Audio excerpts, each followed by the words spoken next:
Hello दोस्तों, स्वागत है आप सबका मेरे यूट्यूब चैनल रोहिणी क्लासेस में। तो आज हम क्लास 11th की पॉलिटिकल साइंस का जो है चैप्टर 2 का अगला पार्ट देखने जा रहे हैं। इस भारतीय संविधान के अधिकार में हम जो है मूल अधिकार के बारे में देख रहे थे। हम जो है 4 मूल अधिकार देख चुके हैं, यानी कि समानता के अधिकार, राइट टू इक्वेलिटी, अनुच्छेद 14 से 18 तक है। स्वतंत्रता का अधिकार, राइट टू फ्रीडम, अनुच्छेद 19 से 22 तक है।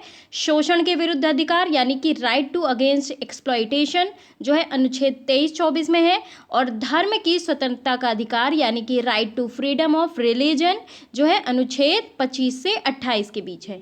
ठीक है, और अब आज हम जो बात करेंगे 5वें मूल अधिकार के बारे में बात करेंगे, जिसका नाम है संस्कृति और शिक्षा संबंधी अधिकार यानी कि कल्चरल एंड एजुकेशनल राइट, जो कि अनुच्छेद 29-30 में है। तो इसको आज हम डिटेल वे में स्टडी करेंगे। तो चलिए बिना किसी देरी के स्टार्ट करते हैं। तो ये है हमारा 5वां मूल अधिकार, जो कि है सांस्कृतिक और शैक्षिक अधिकार। देखिए आर्टिकल 29, अगर मैं आर्टिकल 29 की बात आपको बताऊं तो इसमें जो है अल्पसंख्यकों की भाषा और संस्कृति के संरक्षण का अधिकार, यानी कि भाषा, लिपि और संस्कृति को बनाए रखने का अधिकार। ठीक है, ये चीज़ है। और आर्टिकल 30 में है अल्पसंख्यकों को शैक्षिक संस्थाएं स्थापित करने का अधिकार, यानी कि शैक्षिक संस्थाओं की स्थापना और प्रशासन करने का अल्पसंख्यक वर्गों का अधिकार। अब हम इसकी डिटेलिंग करेंगे। तो सबसे पहले बात करते हैं आर्टिकल 29। देखिए आर्टिकल 29 जो है ना, इसमें ये चीज़ शामिल है कि भारत के, ध्यान रखेंगे, भारत के नागरिक यानी कि भारत के किसी भी भाग में रहने वाले नागरिक के किसी भी अनुभाग को, ध्यान रखेंगे, किसी भी अनुभाग को ना, जिसकी अपनी बोली होगी, ठीक है, भाषा होगी, लिपि होगी, संस्कृति होगी, इनको सुरक्षित रखने का अधिकार तो होगा ना उनके पास। तो ये जो है, यही मूल अधिकार जो है, ये इन्हें सुरक्षा प्रदान करता है। इसके अतिरिक्त किसी भी नागरिक को ना राज्य के अंतर्गत आने वाले संस्थान या उससे सहायता प्राप्त संस्थान में धर्म, जाति या भाषा के आधार पर जो है नहीं रोका जा सकता। यानी कि पहली व्यवस्था यह है कि एक समूह के अधिकारों की ना रक्षा करती है, जबकि दूसरी व्यवस्था जो है वो नागरिक के व्यक्तिगत सम्मान की रक्षा करती है, फिर चाहे वो किसी भी समुदाय से संबंधित हो। ठीक है, तो अनुच्छेद जो 29 है ना, वो धार्मिक अल्पसंख्यकों और भाषाई अल्पसंख्यकों को सुरक्षा प्रदान करती है। अच्छा, मैं आपको ये बता दूं, हालांकि सुप्रीम कोर्ट जो है ना, उच्चतम न्यायालय ने ये व्यवस्था दी है कि इस अनुच्छेद की व्यवस्था जो है ना, केवल अल्पसंख्यकों के मामले में नहीं है, जैसा कि सामान्यतः माना जाता है। क्यों? क्योंकि नागरिकों के अनुभाग शब्द जो है ना, ये जो है अल्पसंख्यक और बहुसंख्यक दोनों से है। ठीक है, ये चीज़ ध्यान रखना है। तो उच्चतम न्यायालय ने ना ये व्यवस्था भी दी है कि भाषा की जो है रक्षा में भाषा के संरक्षण के आंदोलन करने के अधिकार भी सम्मिलित हैं।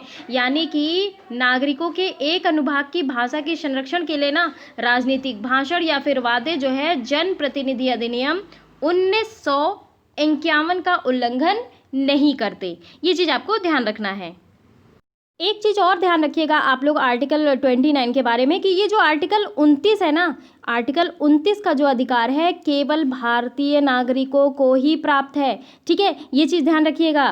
क्या बताया मैंने? भारत में कहीं भी निवास करने वाले, भारत में, ठीक है, भारत के बाहर नहीं, भारत में कहीं भी निवास करने वाले नागरिकों के प्रत्येक वर्ग को, जिनकी अपनी विशेष भाषा होगी, लिपि होगी या फिर संस्कृति होगी, उसे बनाए रखने की गारंटी देता है। ठीक है, ये चीज़ ध्यान रखना है। आगे बढ़ते हैं, अब देखते हैं आर्टिकल 30। आर्टिकल 30 में क्या है? अल्पसंख्यकों को शैक्षिक संस्थाएं स्थापित करने का अधिकार। देखिए जो आर्टिकल जो है 30 है ना, ये जो है अल्पसंख्यक चाहे धार्मिक या फिर भाषाई ये जो है अधिकार इसमें प्रदान करते हैं। अगर मैं बात करूँ पहली बात ये है कि सभी अल्पसंख्यक वर्गों को ना अपनी रुचि की जो है शिक्षा संस्थाएं स्थापना करने और उसका प्रशासन करने का अधिकार होगा। ठीक है, ये चीज़ ध्यान रखनेंगे, है ना। और जो है दूसरी चीज़ मैं ये आपको बताऊंगी कि दूसरी चीज़ ये है कि राज्य द्वारा ना अल्पसंख्यक वर्ग के शिक्षा संस्था की किसी संपत्ति के अनिवार्य अर्जन के लिए जो है निर्धारित क्षतिपूर्ति रकम से उनके लिए जो है प्रत्याभूत अधिकार निर्बंधन निराकृत नहीं करे। ये चीज़ आपको ध्यान रखना है। तो देखिए ये जो अल्पसंख्यक का प्रयोग किया गया है ना, तो ये जो अल्पसंख्यक है, अल्पसंख्यक वर्ग जो है शब्द का प्रयोग दो भावों में किया जाता है। पहला भाव एक धर्म पर आधारित और दूसरा जो है एक भाषा पर आधारित। दो भाव हैं इसके अल्पसंख्यक के जो मैं बता रही हूँ, ठीक है। तो देखिए ये जो अल्पसंख्यक है ना, ये शिक्षण संस्था को अपने समुदाय के विद्यार्थियों के लिए ना 50% तक जो है स्थान आरक्षित करने की शक्ति है। अगर मैं आपको एक बात बताऊं, यहाँ इलाहाबाद में सैम हिंगिंग कॉटन है, ये ईसाई का कॉलेज है, तो यहाँ पे जो है ना 50% ईसाइयों के लिए जो है सीटें आरक्षित हैं। तो ये इनके मूल अधिकार हैं, ठीक है, कि अल्पसंख्यक शिक्षण संस्था को अपने समुदाय के, यानी कि ईसाई का जो कॉलेज है वो अपने समुदाय के विद्यार्थियों के लिए 50% तक स्थान आरक्षित करने की शक्ति प्राप्त है, ठीक है।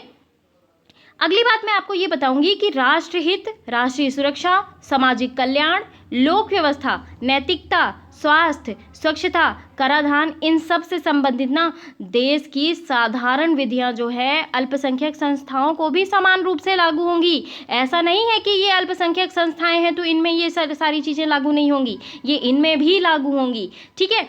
तीसरी चीज़ देखिए, भाषा, संस्कृति और लिपि के संरक्षण के अधिकार को ना शिक्षण संस्थाओं के माध्यम से क्रियान्वित किया जा सकता है, यानी कि इन्हीं शिक्षण संस्थाओं के माध्यम से जो है अल्पसंख्यकों की भाषा, संस्कृति और लिपि को संरक्षण प्रदान होती है, ठीक है। प्रशासन का अर्थ है जैसे देखिए बेसिकली संस्थाओं के प्रबंधन से, ठीक है, ये चीज़ आपको ध्यान रखना है। देखिए सबसे पहली बात तो मैं आपको ये बताऊंगी कि सर्वोच्च न्यायालय का एक निर्णय आया था, इन्होंने ये निर्णय दिया था कि प्रशासन के अधिकार का अर्थ है ना कुप्रशासन का अधिकार नहीं है, यानी कि ऐसा नहीं है कि हमने प्रशासन का अधिकार दे दिया तो जो है आपको कुप्रशासन का अधिकार नहीं है, ठीक है। तो शिक्षकों के चयन के लिए ना विश्वविद्यालय जो है आधारभूत योग्यताओं का निर्धारण कर सकता है। ये इतनी चीज़ें हैं इस जो है आर्टिकल में, यानी कि कुल मिला के बात ये कही गई है कि भारत के किसी भी भाग में रहने वाले नागरिकों के अनुभाग को जो है अपनी बोली, भाषा, लिपि, संस्कृति को सुरक्षित रखने का अधिकार है और सभी अल्पसंख्यक वर्गों को अपनी रुचि की शिक्षण संस्थाओं का स्थापना और प्रशासन का भी अधिकार प्राप्त होगा, ये चीज़ है।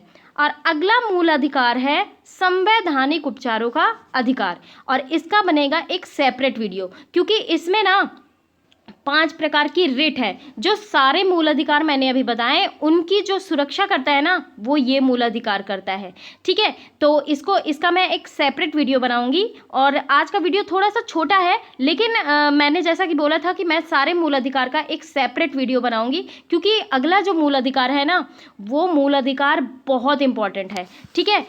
समझ लीजिए कि भारतीय संविधान का हृदय या फिर कह लीजिए आत्मा है, ठीक है। इसको मैं बहुत डिटेलिंग में पढ़ाने वाली हूँ, तो अगला मूल अधिकार जो है बहुत इंपॉर्टेंट होने वाला है। गाइस जरूर जो है चैनल में विजिट करके आप लोग जरूर वीडियो देखिएगा, और कैसा लगा मेरा ये वीडियो जरूर आप मुझे कमेंट बॉक्स में बताएं। चैनल को सब्सक्राइब ना किया हो तो जरूर कर ले और बेल आइकन जरूर प्रेस कर ले। Thank you very much.